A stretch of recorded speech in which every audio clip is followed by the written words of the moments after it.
Yes, assalamualaikum warahmatullahi ta'ala wabarakatuh. Tay Abdul Karim from Medellin TV News Online, sir. Kasama po natin from Goldstar Daily News, Normina Uyag.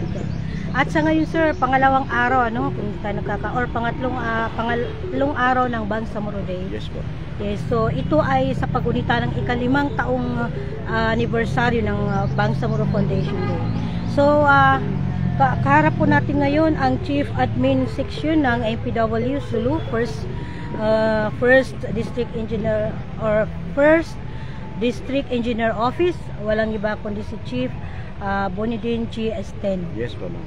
Yes, sir. Magandang hapon po. Assalamualaikum. Waalaikumsalam warahmatullahi wabarakatuh. Okay, sir. Una po namin katanungan, how important in the province of Sulu itong isinagawa ngayon na Bangsamoro Day, and at the same time, pwede mo pa sa amin ma-expand kung ano itong pinatayo nyo dito na munting bahay pero makahulugan at malalim ang kahulugan. Yes po, ma'am.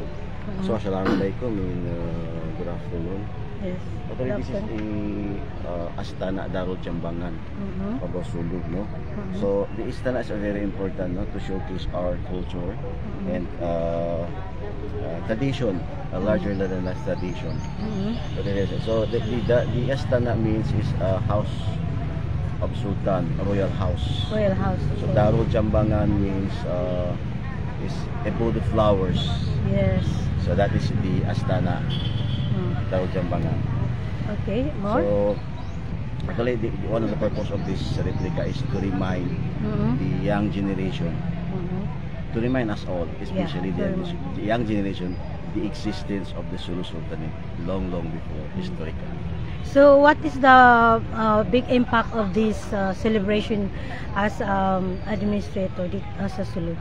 One of the impact, I think, is the because BARM is has its rich cultural, you know,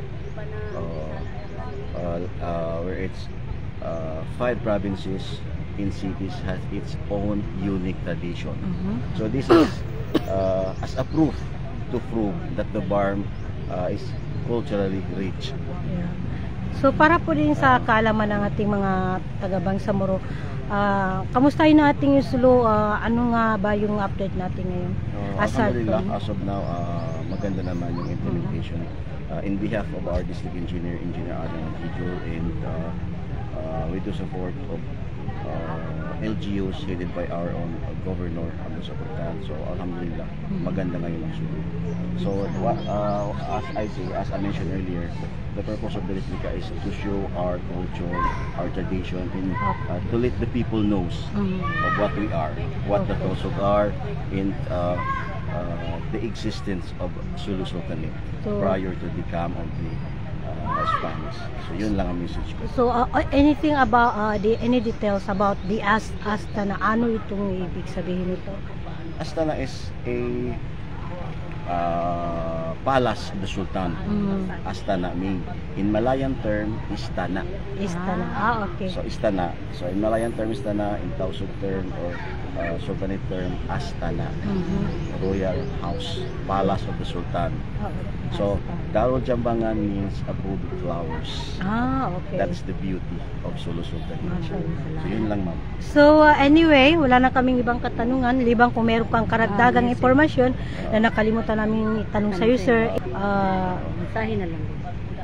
Give your message. Actually, Final I'm very message. thankful to the BAM government to invite us to showcase our culture to the BAM peoples as a whole. Yun lang po. Thank you so much. Yes, assalamualaikum warahmatullahi ta'ala wabarakatuh. Waalaikumsalam, ma'am.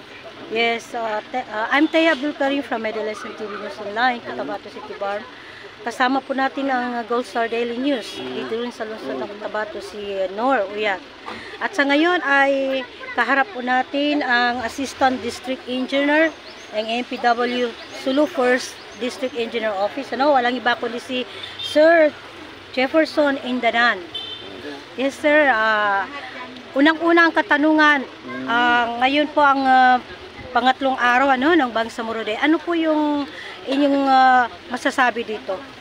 Una-una po, kaya kami naririto para makisali sa mga programa na ginagawa ng ating Bangsamoro sa araw ng Foundation Day. Okay. Narito din kami, taga-Sulo, na magbigay ng kunting mensahe, iparating at ipaabot sa inyo ang aming ginagawang booth kung kaanong kahalaga at saka kaalaman ng ating mga kababayan. Ito pong booth namin ay ginawa namin bilang historical value Yes. ng ating Sultanate ng Sulo. Okay. Yung kanyang bahay, kaya tinatawag natin na may nakasulat diyan na Astana. Yung ibig sabihin po ng Astana ay bahay po ng ating Sultanate ng Sulo. Mayroon po karugtong yung Garo Jambangan. Ibig sabihin ng Jambangan, yung sa amin po yung garden. Garden. Oh, yun. So, kaya inuulit ko na sabihin sa inyo, iparating, paalam yung kahalagaan ng aming kultura at saka ang aming Sultanate o lalo na ng probinsya ng Sulo. Ito po ang aming historical value ng palas ng aming Sultanate ng Sulo. Yes. So, napaka-sentimental na naman po yung historical value nyo sa Sulo. So, anyway sir, wala na naman kaming ibang katanungan. Kung meron kayong idagdag sa aming katanungan na kalimutan namin na important, pwede niyo pong dagdagan. Sige po. Yes, Ako po nananawagan sa ating mga kababayan, lalo na po dito taga Cotabato, na kung gusto nila bumisita dito, makikita nila kung ano ba talaga yung ibig sabihin ng aming mga bahay na gawa, yung binabanggit ko po kanina, yung historical ng Sultanate ng Sulo, para malaman nila kung gaano ba talaga, hindi lang nila magikinig, mas mahalaga yung nakikita nila yung kahalagaan ng aming ginagawa at iprepresenta dito po sa booth namin dito sa Sulo. Before I forgot, sino-sino po yung mga taong sa likod nito na naging matagumpay ang yung Una-una celebrate? po ang aming ministro, si Minister Gira, ang mga kasamahan namin dito taga regional office, at lalo po higit sa lahat ang aming district engineer, si Engineer Ajan Ajidol, yung aming district engineer, siya po ang nanguna dito sa aming pagkagawa nitong mga good. Okay sir, so much for that. Maraming salamat sa pagbibigay oras sa aming media practitioner. Yan po ang kanyang tinig ni Sir Jefferson Indananang, Assistant District Engineer ng MPW Sulu 1st District Engineer Office. Maraming salamat sir. Maraming salamat sa inyo ma'am, nabinigyan nyo kami ng pagkakataon, may paliwanag at may parating sa inyo dito sa Cotabato City, lalo na po sa buong Bangsamoro. Yes, maraming salamat.